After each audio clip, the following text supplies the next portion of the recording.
So this retarded fucking loser tried to gaslight me into an argument the other day. Hey, relax. Bro, you gotta chill out. What the Huh? That was too much? That was too much? Excessive. Yeah. Oh, okay, sorry. Why didn't Kit? Sorry about that, little rusty. Tee whoopsie. I'm back. That's right. Yay. Finally, let's Yay. freaking go, dude. Yay. Oh my God, he's back. Thank you. Yay. Seriously, all three of He's you. back. Wonderful. Thank you. Yay. And I don't know. Wait, I do. So there's this dude, and like, he's so irrelevant, but my God, is he entertaining? And he is like one YouTube exposed video away from being immortalized as another character, honestly. But he brought up a point that got me thinking, because of how incorrectly he used it. In the process of trying to make up an argument so he could beat me in it, he brings up this notion that art is purely subjective, and therefore any criticism is equally valid about art as a whole. And this opinion is disturbingly popular to me. I see video essay after video essay, take after take about what art is and what it represents. And they all suck, because instead of actually defining what art is, out of ignorance of understanding what they're looking at, they keep calling it subjective so they can even attempt to explain it. But see, I know what art is. I'm a bit of an artist myself, and I know that you don't know what you're actually saying when you ask shit like, is art purely subjective? Yes, art is subjective. The problem is when people say that, they misunderstand what that means and try to recontextualize art in the process. These niggas don't even know what art is. The way we interpret and interact with art is very subjective, but art itself has an objective meaning. Y'all realize that, right? Art is taking the human experience and contextualizing it in a way where other people can envelop that experience vicariously. Art has meaning. Art has purpose, even if that purpose is to simply exist. Whatever you find cool, you're willing to draw. Other people will recognize you find that cool because you took the time to draw it. Even a process that simple is art. Whether or not it's good art is an entirely different conversation. Holy shit, we're not getting into that. Now here's Mr. CJ's perspective. I see being an artist not as a state of being or even an occupation, but as a design for a specific type of creature. And this creature has a shared process with another variant on the exact same spectrum. I would like to draw a comparison everyone constantly makes incorrectly, and I want to use this comparison to prove both are objective. Artists and scientists are the exact same creature in different fields of study. Hear me out.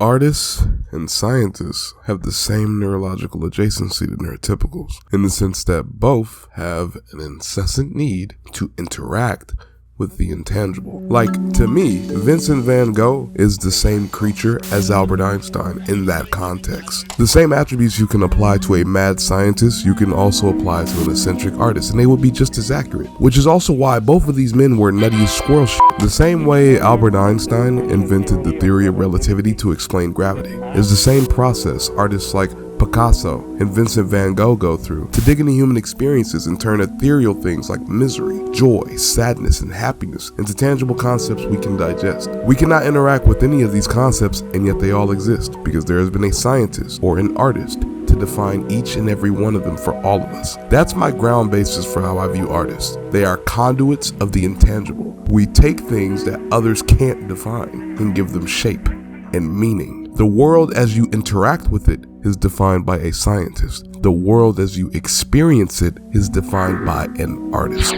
Both are the same creature existing on a spectrum as scholars. So when someone says something isn't art, it would be in the same vein as saying something isn't science, which would then go through a process of peer review. In the same way scientists have their process of peer review, artists have their own as well. Artists peer review by comparing experiences. In the same way science is built on a foundation of authenticity and integrity, so is art. So when people say things like, art is not a science, there is no means to universally or factually prove worth.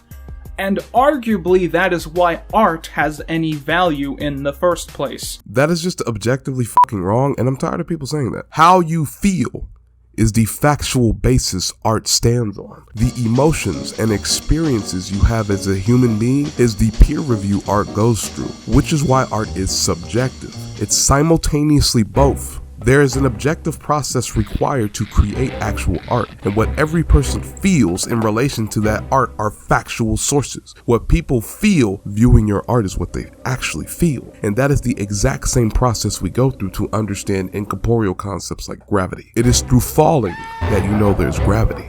It is through tears that you know there's sadness. Both of these things are things you have to experience as a human being to understand fully. However, greater understanding requires assistance. The same way an apple falling is how I know the world is a floating liquid sphere trapped in a vacuous void of gas, is the same way I know these jagged lines on a canvas can express a concept so vivid and deep to me as a human being, it can literally change the course of my entire life upon viewing.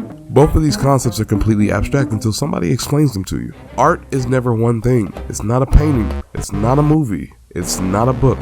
It's an entire process that you simply cannot understand off observation alone. Art points you in a direction, same as science. In seeing yourself in the art you ingest, you are inspired to behave and think a certain way. Art is as essential in maintenance of the mind as science is essential in maintenance of the material. And yet you only call one objective when both are equally necessary. It is a fundamental misunderstanding when you think of art as anything but objective. You treat art as if it is a mimicry of life. It is not a mimicry. It is a romanticization of life. What it should be, what it shouldn't be. What it could be, and what it couldn't be. To call a process with that much depth a single painting is like calling all of science a single experiment. Again, you niggas just don't know what you're looking at. And like, the evidence of what I'm saying is literally all around us. There are works of fiction that have literally changed the course of human history. The concept of a superhero has been a net positive for humanity. Stan Lee is objectively one of the best things that happened to humanity. J.R. Tolkien wrote one of the best fictional pantheons in existence. His work is the grandfather of almost all fantasy works we consume today. But before Spider-Man was a worldwide phenomenon, he was just a sketch. And before The Lord of the Rings shaped fantasy as we know it, it was just words on a paper. Which means before either was anything, they were just a collection of thoughts rendered on the surface. Is that not what a scientific theory is? In this context, what is the difference between an artist's sketchbook and a scientist's whiteboard? Is there really a difference between a mind contemplating the relationship between light and mass, and a mind contemplating the relationship between light and shadow? Both of these people are in a process of jotting down ideas with the potential to directly influence and shape the world around them at the exact same scale. And the only time a scientific theory is proven is through other people's experiences. Like art. It's a different process and is nuanced, but not at all in what it is and what it represents. The parsing of information to pass along to other people. And it leads to the same result. Better understanding of the world around you, as well as reasons to look forward to the future. A world without science is chaos and death. A world without art is chaos and death. Both are quintessential to our existence as human beings, and so both must be handled with absolute integrity, as failure to do so will result in catastrophe. Always. If you had a strong emotional reaction to a film, that is excellent for you. Just remember, however, that art isn't based on experience. It's based on standards and quality. That is what makes art objective. Nigga, that is wrong. Art is based on experiences. Standards and quality are a part of that experience. In fact, they have a direct influence on that experience. If I draw a stick figure with 2 circles, you might not jack off to it. Huh? What's that? Krakoff drew what? Oh. I think I'm gonna beat my dick to this. Both artists strive with the goal to make jack-off material. One successfully gets me to jack off. There is an objective difference in quality in that process, but both were my subjective taste and effect. Because yes, somebody will jack off to that fucking stick. There's a reason I still have to censor his nipples. There are objective measurements that you must take in order to be considered a true artist. In the same way that there are credentials required to be considered a true scientist. Me and you both understand what gravity is. Me and you both can explain what the theory of relativity is. Neither of us are scientists. That is because in order to be considered a legitimate scientist, I would have to develop a skill set that would eventually make me competent at my craft, which means I would have to become an artisan, which means whatever craft I am practicing for is an art form. Art is a form of science. Science is an art form. When you critique art based off the quality of the finished product, you are critiquing the end result, not even the process, let alone art itself, which is why your opinion on art is purely subjective and wrong. So yeah, if an attempt is genuine and it was made to take an experience and contextualize it for others to digest and be inspired by, it is art. Whether or not it is good art is an entirely different conversation that we might have one day.